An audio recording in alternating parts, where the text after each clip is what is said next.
A historic defense agreement between Pakistan and Saudi Arabia has changed the entire security landscape of the region. This deal has created a strong wave of reaction across the world, especially in Israel, India, and the United States. Major Israel media outlets, including the Jerusalem Post, are openly expressing concern, calling it a serious challenge to Israel's long-term plan in the Middle East. The agreement clearly states that if either Saudi Arabia or Pakistan is attacked, both countries will respond as one. This is very similar to NATO's Article 5, where an attack on one member is considered an attack on all. When NATO nations do this, it is seen as a sign of unity and strength.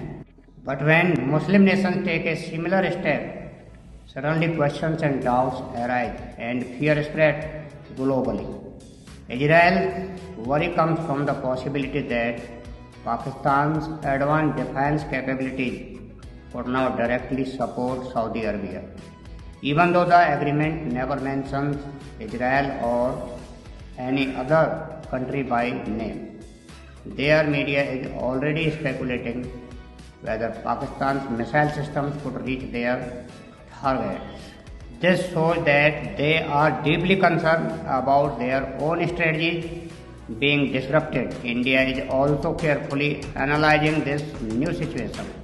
Experts are saying that this adds another layer of complexity to regional security. Since India has a strong relations with Saudi Arabia as well, they will need to handle the changing dynamics very carefully to maintain balance and peace in the region. One of the most surprising aspects is how quietly this agreement was finalized.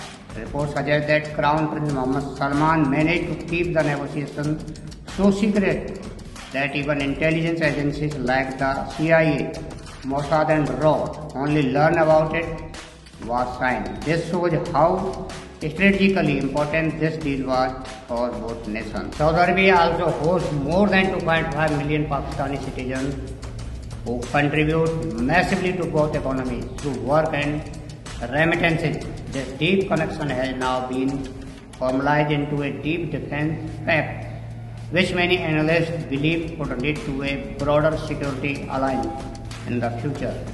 There are even discussions that other countries like Egypt, Turkey and Qatar may consider joining in the coming year.